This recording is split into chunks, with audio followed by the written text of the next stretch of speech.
Islam has a capability to be expansive, and it also has a capability of making peace treaties. And it does, and it should do whatever's in its best interest.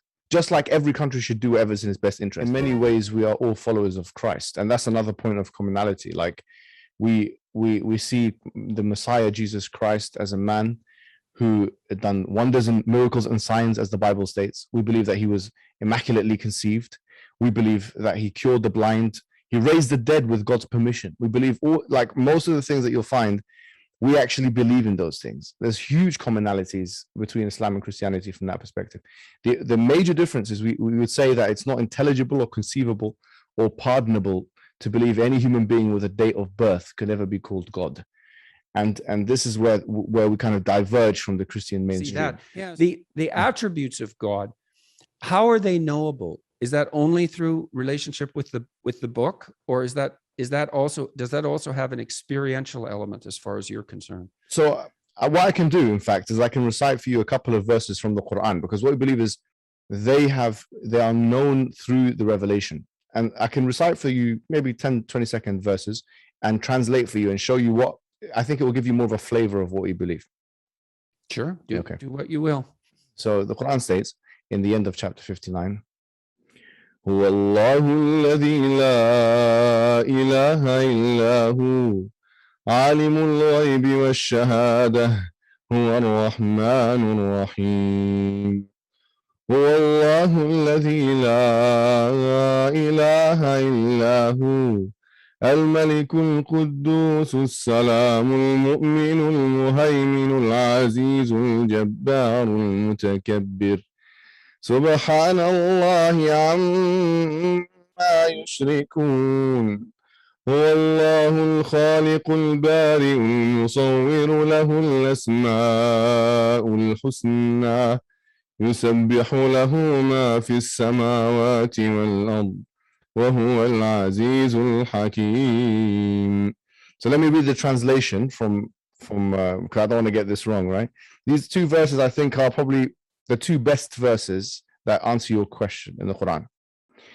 He is Allah, that there is no God worthy of worship except for him, the King, the Holy, the one free from all defects, the giver of security, the watcher over his creatures, the mighty, the compeller, the supreme.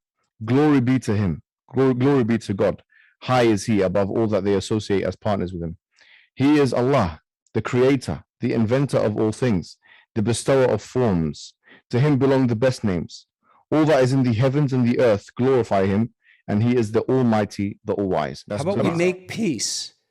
Hey, and so you and I, we had a peaceful conversation, so good for us, and hooray. And hopefully we'll have some more. And I would very much like to see you in Cambridge or Oxford, and you can listen to my arguments in a more detailed manner that way, and that might address some of the philosophical concerns that you were raising. Yeah. So I'll get an invitation out to you, well, likely today. So, fantastic. And hopefully we'll be able to talk again. And thank you very much for agreeing to speak with me. I appreciate it. And for correcting me on my misapprehensions. Thank you, Dr. Jordan. And you're most welcome to come and speak on my podcast as well. And as I said, a lot of traditionalist Muslims really look up to you. And I think we've actually come quite a long way in being able to build bridges. To summarize really from my side, so long as today we have realized that, okay, Islam is a religion not too dissimilar, okay, from the other previous dispensations as we would see it. And that there are things, there's a flesh that joins these religions, and also that peace is possible. Peace is possible. Good. Well, then let's see if we can be good enough people to actually want peace. Let's try and see what we can do. All right, man. We'll see you. I hope we see each other in the UK. And I'd like to say hello to all the listeners and watchers of this from the Islamic community. And let's see what we can do together, man. Yeah, and you're invited to any mosque I think in the UK will have you, because you've already got the presence there. Just name the mosque and I'll get you an invitation.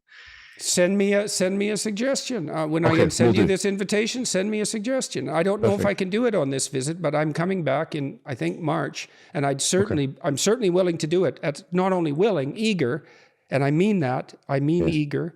I would love to be welcomed in that manner. That would be a tremendous privilege as far as I'm concerned.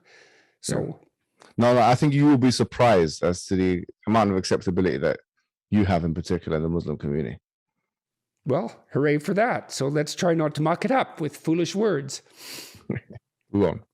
All right, man. Good talking to you. Thanks again. Thanks so much, man.